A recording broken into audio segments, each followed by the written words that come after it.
We end our first section of the course on section 1.4, experimental design.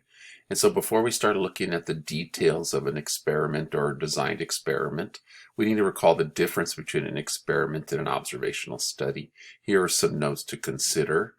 Looking at the difference between an observational study where you're really just measuring or observing members or surveying members from a sample, and then analyzing the data. In a controlled experiment, we assign people or things to groups and we apply treatments. We conduct an experiment to see if there's a relationship between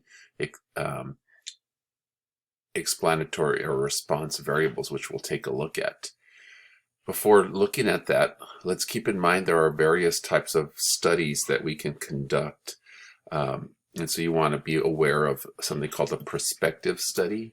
And in a prospective study, I think the important thing is that you are going to study and plan to follow subjects, collect data and into the future, right? Here is an example of that. A second type of study is retrospective. The key word is retro, which means kind of old, going back in time. A study where data is collected from the past, such as records or previous studies. And so you look at old data to study some situation. And then we think about as we conduct an experiment, right? So those are more observational types of studies. And so then when we consider a designed experiment, what we're looking at is first we need experimental units, right? The object or individual that we're actually measuring. And then we have to identify explanatory or response variables. And explanatory response variables, as you can see, explanatory variables affect or explain the outcome of a response variable. We have an example down here.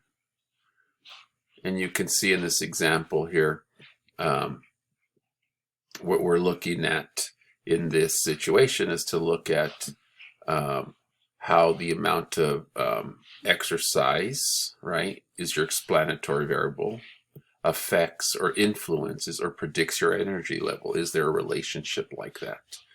And so that's what we're really analyzing in an experiment, explanatory and response variables, but we're controlling for them. We are having a hypothesis about what one thing, by how changing one could influence another. If we need more time, you really do want to analyze this relationship and understand the difference between explanatory and response variables, since we think about these types of relationships all the time in our lives. An example, just to think about what would if the response variable is amount of happiness in one's life, right?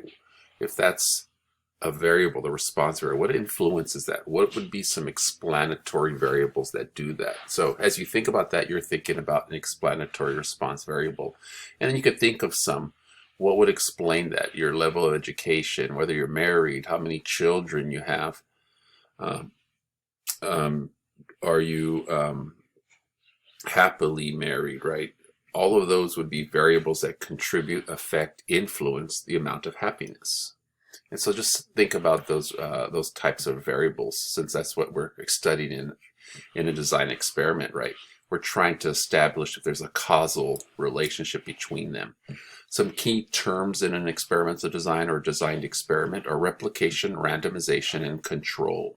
As you can see here, replication is really just the idea that the study includes multiple people or individuals. So when you do the experiment, it ensures that we have a variety of experimental units so that we can draw conclusions from, right?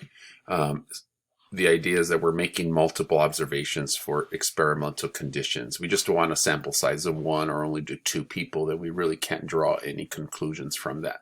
That's the idea of replication. Randomization, does the study randomly assign treatments to individuals? So when you decide to do the experiment, how do you choose who gets one treatment and who gets the other treatment?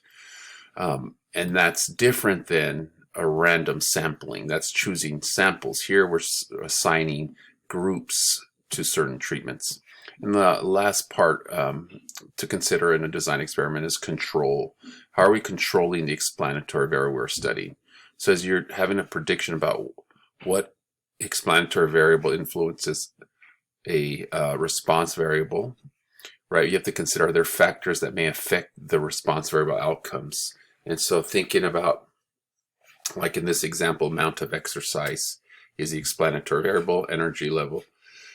Some things you may want to control for, consider in exercise is also the type of food someone eats, their age. Those could also be other factors that influence your energy level. And so you want to control for them in your experiment.